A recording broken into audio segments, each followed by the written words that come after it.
Welcome to the Bare Metal Cyber Security Plus podcast. This series helps you prepare for the CompTIA Security Plus exam with focused explanations and practical context.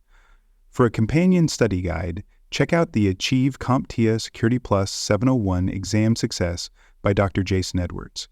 It is the most concise and complete Security Plus guide on the market, built for busy professionals who want to pass the exam fast and on their first try.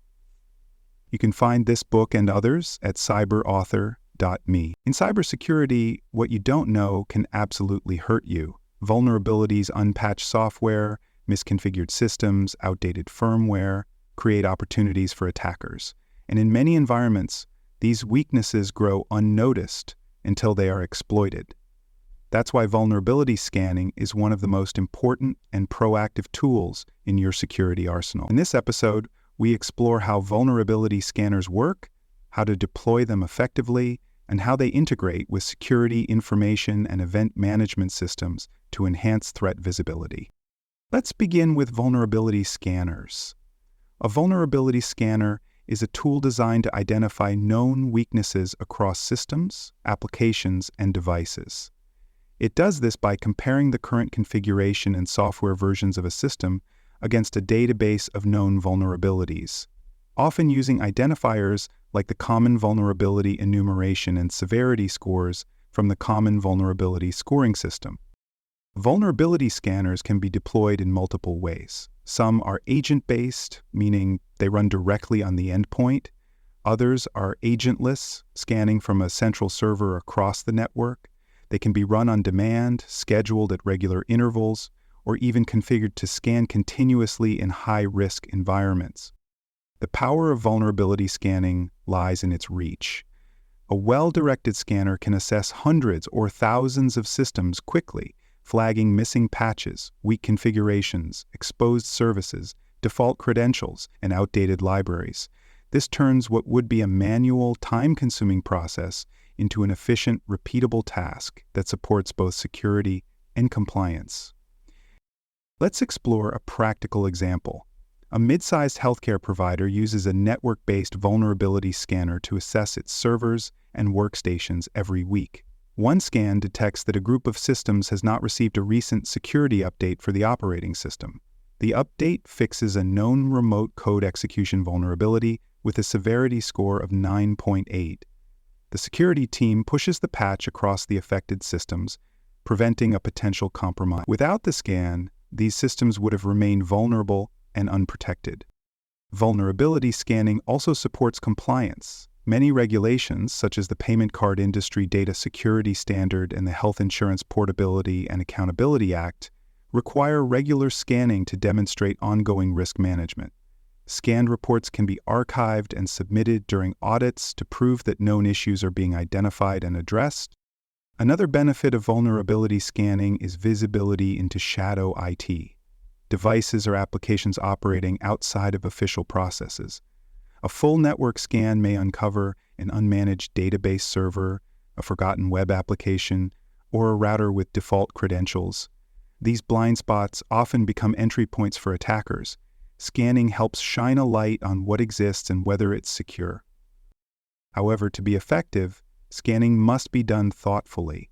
The scan schedule should balance coverage with impact. For example, scanning production systems during business hours might cause performance slowdowns or service disruptions. That's why many teams scan in off hours or use agent-based tools that minimize load. Scanners should also be properly scoped. You want to make sure that all assets are included on premises, in the cloud, and remote.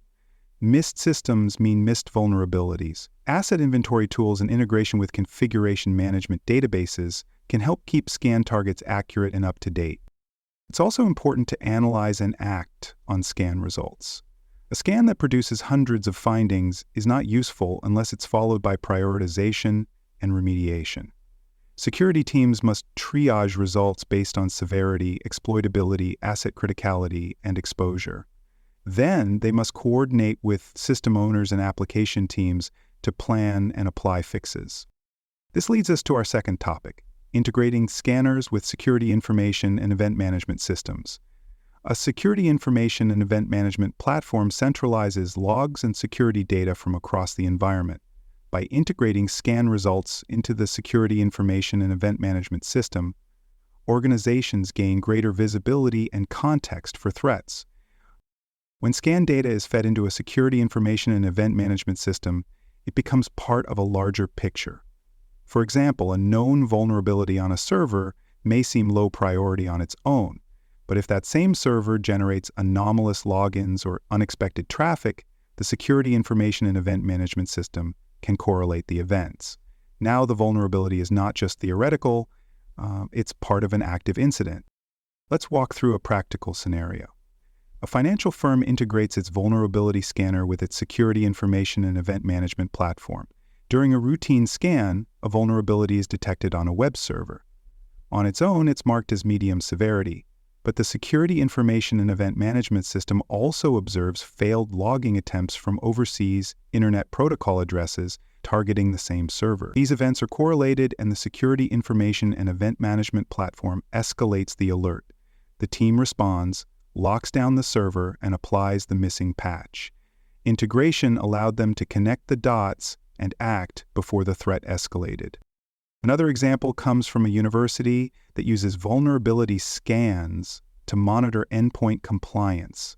By integrating scan data with their security information and event management system, they can generate daily reports that show which devices are still vulnerable, which are being exploited, and which users are affected. This helps prioritize patching, supports accountability, and improves communication between security, IT, and leadership. Security information and event management integration also supports automation. For instance, when a high-severity vulnerability is detected on a mission-critical system, the security information and event management system can automatically open a ticket, notify stakeholders, or trigger a quarantine policy depending on the organization's response plan.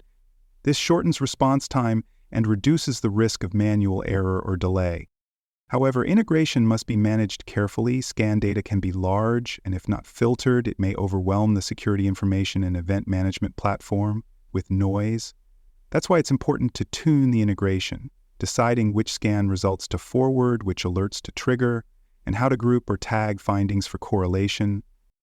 It's also important to maintain consistency between systems. If a scanner labels a vulnerability differently than the security information and event management system's risk model, the results may be misinterpreted.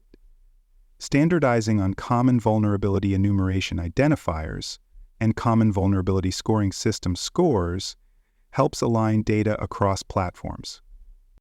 To summarize, vulnerability scanners help organizations find and fix known weaknesses quickly and consistently. When deployed properly, they support compliance, improve visibility, and reduce risk.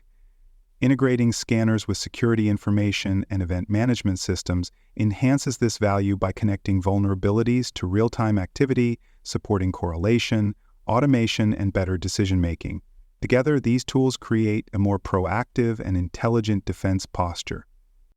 For the Security Plus exam, expect to answer questions about how vulnerability scanners work, what they detect, and how scan results should be handled. You may also see questions about how these tools integrate with security information and event management platforms, and how that integration supports alerting, triage, and response. Review terms like scan scope, asset coverage, remediation workflow, correlation engine, and vulnerability severity. They're all relevant and testable. Thanks for joining us for this episode of the Bare Metal Cybersecurity Plus podcast. For more episodes, tools, and study support, visit us at baremetalcyber.com. And before you take the test, make sure to check out the practice questions in the book Achieve CompTIA Security Plus SY0-701 Exam Success by Dr. Jason Edwards. They cover every domain and are a powerful way to lock in your knowledge.